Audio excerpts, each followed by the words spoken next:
राधे, मैं आचार्य मीतू गर्ग। आज मैं बात करने वाली हूँ देव उत्थान एकादशी के बारे में। देव उत्थान एकादशी इस बार 2 नवंबर 2025 को मनाई जाएगी।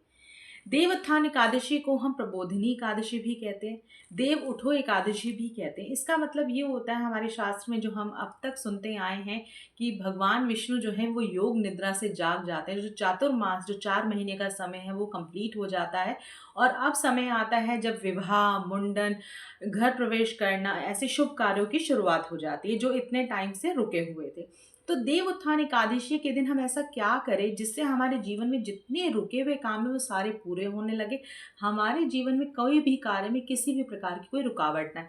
देखिए, सबसे पहले तो देव उत्थान एकादशी वाले दिन सुबह उठें, जल्दी उठ जाएं। वैसे भी कार्तिक मास चल रहा है। सुबह सबसे पहले फटाफट उठकर नहा लें, स्नान कर लें, गंगा जल डालकर स्नान करें। स्नान करने के बाद भगवान विष्णु को पीले वस्त्र, पीली मिठाई, पीले फूल अर्पित करें और ओम नमो भगवते वासुदेवाय मंत्र का कम से कम 108 बार जाप करें। अगर संभव हो तो आप विष्णु सहस्त्रनाम का भी पाठ कर सकते हैं। अगर संभव ना हो तो ओम नमो भगवते वासुदेवाय मंत्र का जाप ज़रूर करें 108 बार। उसके बाद तुलसी माँ पर और विष्णु भगवान पर कम से कम 11 दीपक विष्णु भगवान के आगे जलाइए और 11 दीपक ही तुलसी माता के आगे जलाइए। इस दिन तुलसी जी को जल देना वर्जित होता है, क्योंकि एकादशी का दिन है। तुलसी माता भगवान विष्णु के लिए व्रत रखती हैं, तो इस दिन आप सिर्फ दीपक उनके आगे जलाइए। अब करना क्या है, ये आपने कर लिया। पूरा दिन आपने बहुत अच्छे मन से, बहुत साफ सुथरे मन से, बिना किसी को कुछ भी अशब्द बोले अपनी भाषा का उपयोग अच्छे ढंग से करना है। उसके बाद जब शाम होती है, संध्या काल में अपने पूरे परिवारजन के साथ आप बैठिए। परिवारजन के साथ अगर बैठने का समय ना मिल पाए तो आप खुद स्वयं बैठें, जो भी पूजा करें। बैठने के बाद एक शंख लें, शंख में जल भरें। जल से भगवान विष्णु की, अगर आपके पास प्रतिमा है, मूर्ति है, तो उसका अभिषेक करें। नहीं है तो आप उस जल को भगवान विष्णु के समक्ष रख दीजिए और संध्या काल में 11 दीपक वापस से भगवान विष्णु के समक्ष जलाइए और 11 दीपक ही माँ तुलसी के समक्ष जलाइए। और उसके बाद पूरे भजन कीर्तन कीजिए, ओम नमो भगवते वासुदेवाय मंत्र का जाप कीजिए। ये सब आपको करना ही करना है। इसके अलावा अब सुनिए, अगर किसी को आपके विवाह में दिक्कत आ रही है, आपका विवाह नहीं हो रहा है, चाहे वो कन्या हो चाहे वो बालक हो, कोई भी हो, तो क्या करना है, गुरुवार को, और कुंडली में अगर आपके गुरु भगवान कमजोर है तो क्या करें, इस दिन एकादशी वाले दिन पीले चने की दाल को आप किसी को दान देकर आएं। आप मंदिर में दान दे सकते हैं, गुड़ का दान दे सकते हैं।